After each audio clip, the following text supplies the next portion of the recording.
I will return to a state of inactivity. Thanks for all you've done, Valimar. I'll be counting on you if anything else comes up. Acknowledged.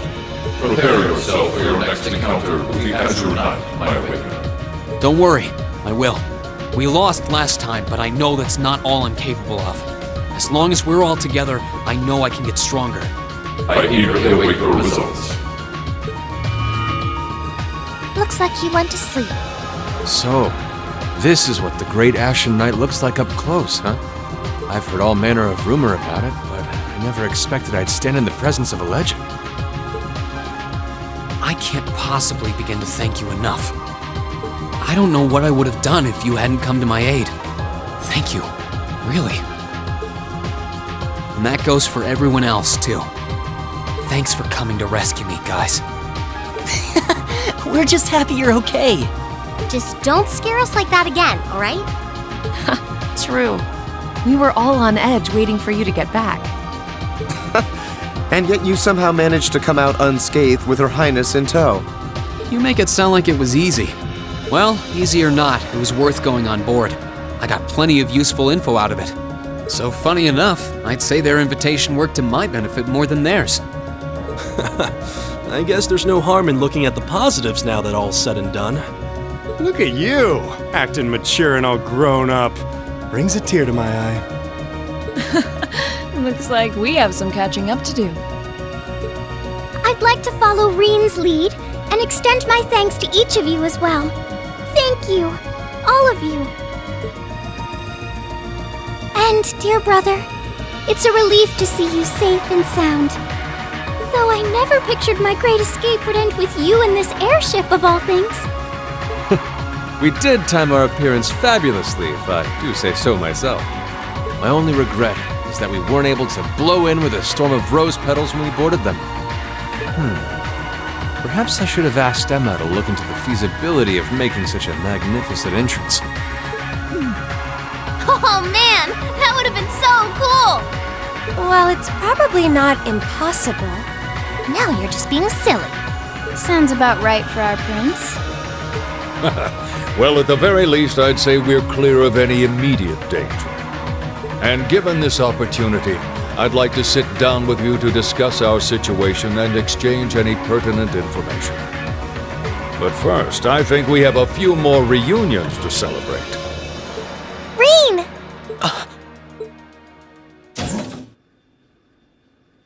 Toa! George! I thought I heard your voices when we started flying away from the Pantagruel, so you were on board too? You bet. Good to see you, Reen.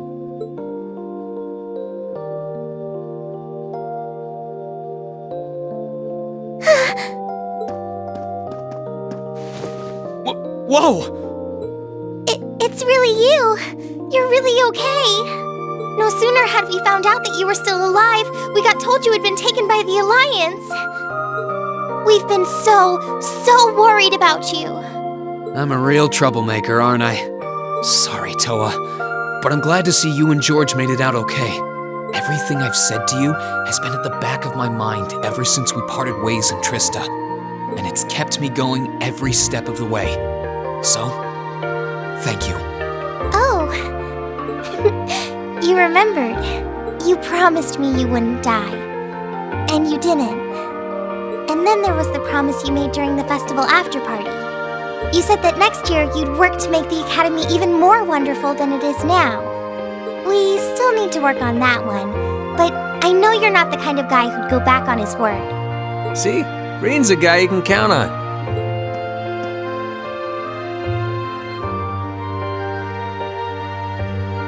Nice to see you're holding up okay. Still can't believe you made it through all that fighting in Trista in one piece, but... well, here you are. Good to see you again, George. But how'd you two end up on the Courageous to begin with? We'll bring you up to speed once we all sit down for our meeting. There's a conference room on one of the upper floors.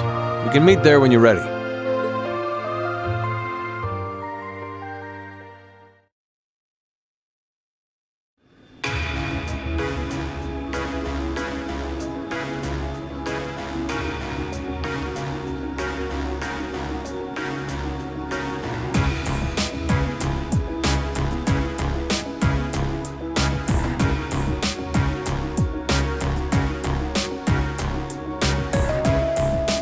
Courageous began its independent operations right before Heimdall was first occupied. I realized what the Alliance was planning, so I gathered a skeleton crew, met with Viscount Arcade, and we hurried straight to Trista, where we found your classmates locked in combat with the Azure Knight. I see. That explains why you were in Trista. I shudder to think what would have happened if not for the Courageous's timely appearance. What have you been doing since then, Father? I hadn't heard anything about your whereabouts until now. Eventually, we were able to shake off the Azure Knight's pursuit. And we've been traveling around the country ever since, preparing to find you and take you on board. George and I haven't been here long. The principal managed to get in touch with the Courageous without anyone noticing and sent us here. He did? I hope he's still alright. By the way, what happened to Major Vander? You two are always joined at the hip. Alas, he is currently indisposed. His military obligations have him heading up the 7th Armored Division in Western Erebonia. They're working with your former instructor, Major Neidhart, as well. With him too? So he's over in the west now. I should have known the 4th Armored Division's ace wouldn't get his ass kicked so easily. Oh, right. Dad said he'd heard from him too, remember? Still, the west side of the country contains Marquis Hyarm's Sutherland province, along with Duke Cayenne's Lemaire province.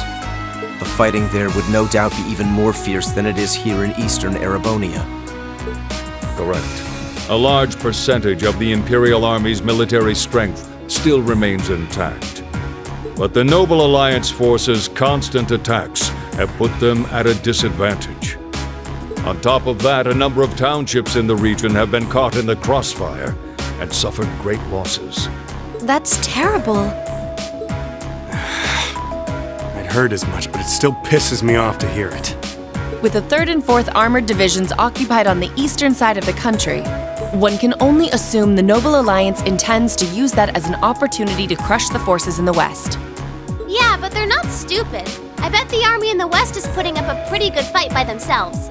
It's too early to call things just yet. An astute assessment. The situation in the Western Theater could change at a moment's notice. Right. But that means we're uncertain what course to pursue now. And having said that, we have a question to pose to all of you. The question, really. With the whole of the Empire caught in the throes of civil war, what exactly do all of you intend to do from here on out? Us? We were in the midst of discussing that when Reen was taken to the Pantagruel, in fact.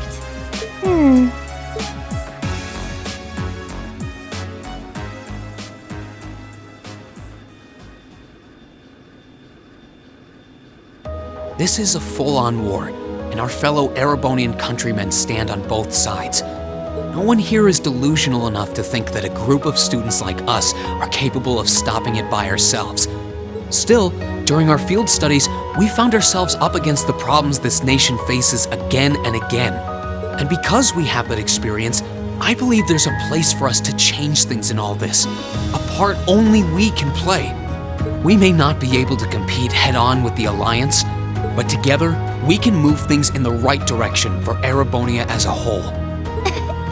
That was wonderful, Reen. Still, we aren't all gathered here for the same reasons. Be it rescuing Elise or settling things with Crow, we've all got something that we personally want to accomplish.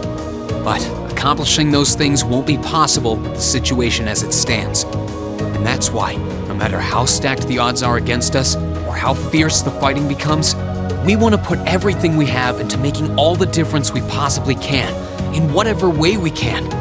I think I speak for everyone in Class 7 when I say that. You bet. I agree completely. We may all come from different walks of life, but this time, that can work for us. Exactly. We have something no one else does, and because of that, we can do things no one else can. And what kind of class would we be if we didn't take advantage of that to protect the people and things we love? As well as find our own answers to the questions we have looming over us. As Reen said, however big or small it is in the long run, we have a place in this war, and we have every intention of following it. Sounds like it'll be a pain, though. No biggie. We're Class 7. Throw in a few of Reen's trademark speeches and we're raring to go. Look at you kids. You all sound like you've really thought long and hard about this. That's the Class 7 I'm proud to serve. And you guys aren't the only ones who feel that way. Everyone at Thor's has something to bring to the table. Remember the Academy's motto? Arise, O youth, and become the foundation of the world. Oh, yeah, that's right. That was what Principal Van Dyke said to us at the welcoming ceremony. The words of Dreikel's the Lionheart serve to inspire us to this day, it would seem. Of course. They ring as true as ever. It's like you didn't even have to think about it. You guys just knew. Yeah, you should be proud of yourselves. And it's true that Thor students are scattered all over the country right now. But I'm sure that each and every one of them are fighting too, and they feel the exact same way that you guys do. I understand, Your Highness. Indeed. I figured you would have already given it some thought, but I wasn't expecting such a stirring conviction. But I think this at least settles the matter of what course to take. If you would do the honors, Captain. As you wish. We're about to do something neither side would ever expect us to do. We're going to entrust this ship to you. From here on out, the Courageous is yours to command as you see fit. What? What? Father, would you mind elaborating? It means exactly what it sounds like. The operation of this ship will be left entirely to your discretion. I imagine your journey to make a difference in this war needs a home base to begin from. Well, yes, but... But then what will you do? We plan to disembark and make our way to the western provinces. Once there, we'll begin working with the 7th Armored Division and the other neutral forces in the region. The intention is to ensure that as few innocents as possible are harmed by this conflict. I was actually worried this airship might prove a bit too conspicuous to aid us in pursuing that goal. But with us headed west, we'd be leaving all of Eastern Erebonia in your hands. Wow. I see. That does make the most logical sense. Kinda. If we got the Courageous, we could give our third faction some real weight. Neither side could afford to ignore us. I'm not even sure the Guild could come up with a plan this wild. Well, it's fair to say I've learned a lot from the way the Guild's members handle things, yourself included. Oh, and Alphen? Yes? I'd like to ask you to remain on board the Courageous as well. This ship is technically the property of the Arner household, fathers in particular. It should give them a certain freedom to act if they have concrete backing from a member of the Imperial family.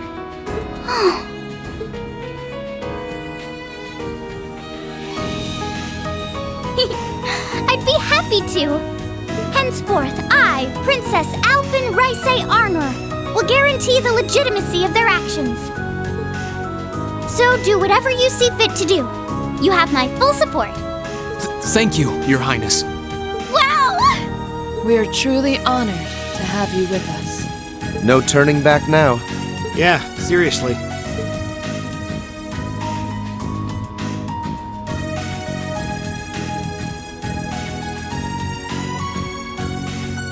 We hereby humbly accept custody of the Courageous. Please, leave Eastern Erebonia to us. We'll be counting on you then. I'm looking forward to toasting your future successes.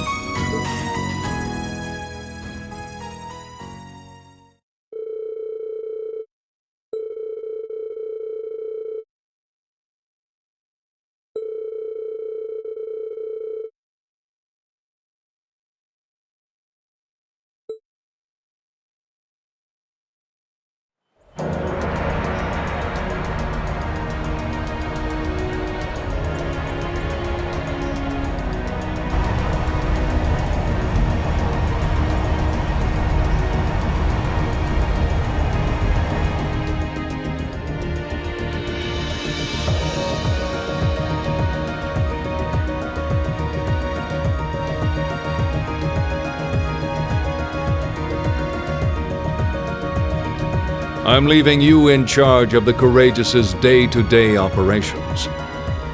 I don't doubt you'll make a fine acting captain. It would be an honor.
you mind accepting this?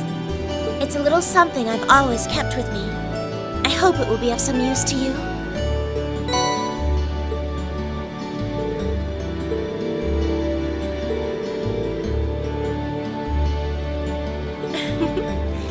I would like to remain here and continue to serve you as well, you know. I wish you the very best in the days to come. I'm sure that if you try, you will find a place worthy of you in this world. I also hope that you'll continue to care for Lady Elisa in more ways than one.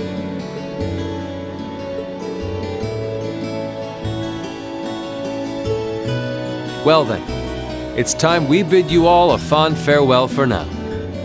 Chin up, Alphen. I'm counting on your charm to keep everyone motivated. May the goddess be with you.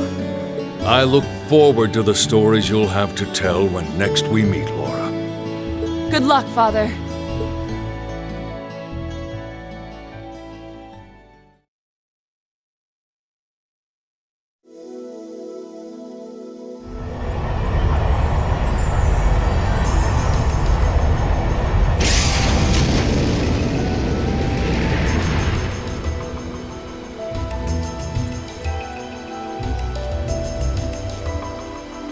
Well, there they go. You think they'll be okay on their own? Only the goddess herself knows for certain. Still, with some already calling this a second advent of the War of the Lions, I can only hope they make it through unscathed. Oh, I'm sure they'll all be just fine. They don't bear the symbol of the horned lion for show. Yes, I suppose you're right. And the same goes for me, too. I can't very well call myself a Thor's alumnus and fail to deliver. Well, well, are we birds of a feather? Proud Thor's graduates unite. I'll be in touch with them plenty in the coming weeks, so don't worry. The old guard will do as it must to keep watch over the young and vigilant. Speaking of the old guard, Chancellor Osborne was also a Thor's graduate, was he not? Yes, he was. Sorry to say, I can't picture it. Was he now?